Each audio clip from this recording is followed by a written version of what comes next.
చెక్కిస్తున్న mad square నవ్వి నవ్వి చచ్చిపోతే ఎవరు గ్యారెంటీ. మొత్తానికి మ్యాడ్ ఏదైతే నార్నే నితిన్, రామ్ నితిన్, సంగీత శోభన్ వీళ్ళందరూ కూడా ఏదైతే యువత బేస్ చేసుకున్న సినిమా మ్యాడ్, మరి ఆ రోజున ఆ సినిమా ఎంత ఘన విజయం సాధించింది అనేది అందరికీ తెలిసిందే. కళ్యాణ్ శంకర్ డైరెక్షన్లో మరి నాగవంశీ ప్రొడ్యూసర్గా భీమిలి భీమ్స్ అనేది మ్యూజిక్ డైరెక్టర్గా చేసిన ఆ మ్యాడ్ అనేది ఎంత సక్సెస్ అయిందనేది అందరికీ తెలిసిన విషయమే. ఇప్పుడు మ్యాడ్ స్క్వేర్ అంటే ఒక మ్యాడ్ తర్వాత దాన్ని అంటే ఒక అందులో ఉన్న పాత్రలు కానీ కథ అంతా కూడా సేమ్ దాని కంటిన్యూషన్లో భాగంగానే ఒక మ్యాడ్ స్క్వేర్ తీసినట్టు తెలుస్తోంది. దీనికి సంబంధించి అంటే మెయిన్ ముఖ్యంగా కథనం అనేది దీంట్లో ఇంపార్టెంట్. దీంట్లో కళ్యాణ్ శంకర్ సక్సెస్ అయినట్లే కనిపిస్తుంది. ముఖ్యంగా అంటే ఇందులో ప్రొడ్యూసర్ కూడా చెప్పడం ఏంటంటే మీరు హాయిగా వచ్చి 2 hours హ్యాపీగా నవ్వుకొని వెళ్ళిపోండి అంతే తప్ప ఇందులో లాజిక్లు అవన్నీ కూడా మీరేం ఆలోచించవద్దని కూడా చాలా ఓపెన్గా చెప్పడం జరిగింది. మొత్తానికి ఒక మ్యాడ్ స్కేర్ అనేది యువతరాన్ని ఆకట్టుకునే విధంగా ఉందని కూడా ఫుల్ కామెడీ సెన్స్ అంటే ఒక కామిక్ సెన్స్ మూవీ ఇది, దీని అందరూ కూడా హ్యాపీగా ఆస్వాదించవచ్చు అని కూడా చిత్ర బృందం చెప్తోంది. మొత్తానికి ఇందులో సునీల్ కూడా ఒక విలన్ రోల్ చేసినట్లు కూడా మనకి సమాచారం అందుతోంది. మొత్తానికి మ్యాడ్ ఎంతైతే ఘన విజయం సాధించిందో ఇప్పుడు మ్యాడ్ స్క్వేర్ కూడా అంతే ఘన విజయం సాధించే అవకాశం ఉన్నట్టు కనిపిస్తోంది. దీనికి సంబంధించి మనకి మరింత ఇన్ఫర్మేషన్ మా కొలీగ్ సుచిత అందిస్తారు. సుచిత, ఏంటి మ్యాడ్ కన్నా మ్యాడ్ స్క్వేర్ మరింత ఘన విజయం సాధించే అవకాశం ఉంటుందా? ఇందులో క్యారెక్టర్స్ ఎలా ఉండబోతున్నాయి, కథనం ఎలా ఉండబోతుంది, డైరెక్టర్ ఏంటి ఎలా చూపించాడు సినిమా సంబంధించి, ముఖ్యంగా యువతని బేస్ చేసుకుని తీసినట్లు కనిపిస్తోంది ఏంటి సుచిత?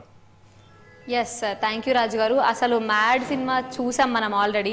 మ్యాడ్ ఫస్ట్ పార్ట్లోనే అసలు కామెడీ వేరే లెవెల్లో ఉంటుందని మనం చెప్పుకోవాలి. ఇప్పుడు mad second part mad square ఏదైతే ఉందో అసలు వీళ్ళు ఇప్పుడు కాలంలో మనం సినిమాల గురించి మాట్లాడుకున్నట్లయితే పెద్ద పెద్ద హీరోలు పెద్ద పెద్ద స్టోరీలు అవసరం లేదు. చిన్న హీరోలను పెట్టి అసలు చిన్న స్టోరీ లైన్ తీసుకొని దాన్నే ఎక్స్టెండ్ చేస్తూ కామెడీ గానో హారర్ గానో ఏదో ఒక స్టోరీ లైన్ తీసుకొని సినిమాలు తీస్తున్నారు. అవే సూపర్ హిట్ బ్లాక్ బస్టర్లు అవుతున్నాయి.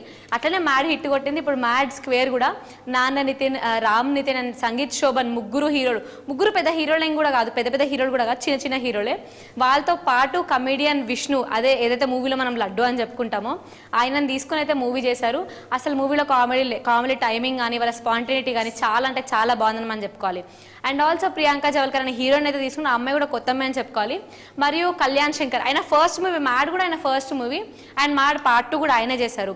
Yes, and also Sithara entertainments and fortune force banner మీదనైతే హారిక సూర్యదేవర్ అనేది ఈ సినిమాని నిర్మించారు. అండ్ ఆల్సో మనకు తెలుసు భీమ్స్ మ్యూజిక్ ఎట్లా కొడతాడో, భీమ్స్ మ్యూజిక్తోనైతే సినిమాలో 2 పాటలు ఉన్నాయి. అండ్ ఆల్సో అది స్వాతిరెడ్డి సాంగ్ అండ్ ఇంకొక సాంగ్. ఈ స్వాతిరెడ్డి సాంగే కొంచెం థియేటర్లో ఊపు అనేది కనిపించింది. అండ్ ఆల్సో సినిమా మనం చూసుకున్నట్లయితే ఫస్ట్ పార్ట్లో అయితే బేసిక్గా వాళ్ళు బీటెక్లో వాళ్ళు చేసిన అల్లరి, అమ్మాయిలను కదిలించడం కానీ, బీటెక్లో ఎలాగైతే స్టూడెంట్స్ ఎలా అయితే ఎంజాయ్ చేస్తారో అలా ఎంజాయ్ చేసి దాంట్లో ఉన్న కామెడీని మాత్రం మనకు సినిమాలో చూపించారు. అండ్ ఇప్పుడు సెకండ్ పార్ట్ మనం చూసుకున్నట్లయితే వాళ్ళు బీటెక్ అయిపోయిన తర్వాత ఎవరిలోకి వారు వెళ్ళిపోతారు. వెళ్ళిపోయిన తర్వాత కమెడియన్ లడ్డు ఎవరైతే ఉన్నారో ఆయన పెళ్లి కుదురుతుంది. పెళ్లి కూడా తన ముగ్గురు బెస్ట్ ఫ్రెండ్స్ ఎవరైతే నారాయణ నితిన్, రామ్ నితిన్ అండ్ సంగీత్ శోభన్ ఉన్నారో వాళ్ళకి తెలియకుండా పెళ్లి చేసుకుందాం అనుకుంటారు లడ్డు. కాకపోతే వాళ్ళకి మొత్తానికైతే లడ్డు పెళ్లి చేసుకుంటున్నాడు అని తెలిసి వాళ్ళు పెళ్ళికైతే వస్తారు. స్టార్టింగ్లో అయితే లడ్డు పెళ్ళి ఎలా చెడగొట్టాలి అన్నట్టుగా వాళ్ళు స్టార్ట్ చేస్తారు. కాకపోతే తర్వాత లడ్డు కానీ లడ్డు వాళ్ళ ఫాదర్ రోల్ చేసిన ఆయనతో పాటు ఆయన కామెడీ లెవెల్స్ కానీ అండ్ ఆల్సో పెళ్లి కూతురు వాళ్ళ సైడ్ నుంచి లడ్డు వాళ్ళ ఫ్యామిలీకి వచ్చే ప్రెషర్స్ కానీ అక్కడ ఉన్న కామెడీ టైమింగ్ అని చాలా అంటే చాలా బాగుందని మనం చెప్పుకోవాలి.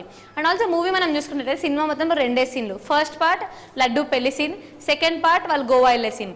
లడ్డు పెళ్లి ఏదైతే ఉందో అందులో పెళ్లి కూతురు వెళ్ళిపోతుంది, అది ఇంటర్వెల్ సీన్ అవుతుంది. ఇంటర్వెల్ సీన్ తర్వాత సెకండ్ పార్ట్ ఏదైతే ఉందో వాళ్ళు గోవా వెళ్తారు. ఎందుకంటే లడ్డు డిప్రెషన్లోకి వెళ్తారు కాబట్టి పెళ్లి చెడిపోయింది అని.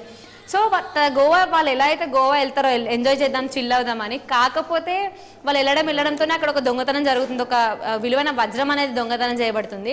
సో అక్కడ దొంగతనం చేయబడగానే అది వీళ్ళ దరిద్రానికి అది వీళ్ళ చేతిలోకి వస్తుంది ఆ వజ్రం. సో ఆ వజ్రం అయితే వాళ్ళ చేతిలోకి వచ్చిందో వాళ్ళకి చిక్కులు ప్రాబ్లమ్స్ కూడా అలాగే వాళ్ళ లైఫ్లోకి వచ్చాయని చెప్పుకోవాలి. అండ్ ఆల్సో పోలీసుల నుంచి గ్యాంగ్స్టర్ సునీల్ అండ్ వాళ్ళ గ్యాంగ్ ఎవరైతే ఉన్నారో వాళ్ళ నుంచి వీళ్ళు ఎలా తప్పించుకొని ఎలా బయటపడతారు. అండ్ ఆల్సో ఈ మధ్యలో గ్యాంగ్స్టర్స్ లడ్డు వాళ్ళ ఫాదర్ని కిడ్నాప్ చేయడం ఇలా చెప్పుకుంటూ పోతే సినిమా అంటే చాలా బాగుందని చెప్పుకోవాలి. ఫస్ట్ పార్ట్లో ఎంత కామెడీ టైమింగ్ ఎంత బాగుందో సెకండ్ పార్ట్ అయితే కామెడీ కొంచెం పల్చబడిందనే మనం చెప్పుకోవాలి.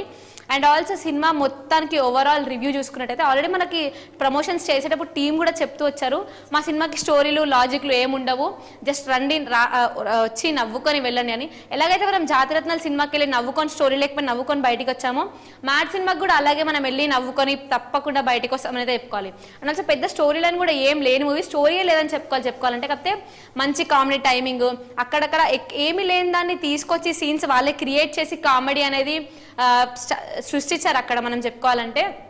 మొత్తానికి ఇది మ్యాడ్ రివ్యూ. సినిమా అయితే కామెడీ అయితే మ్యాడ్ గానే ఉందని చెప్పుకోవాలి.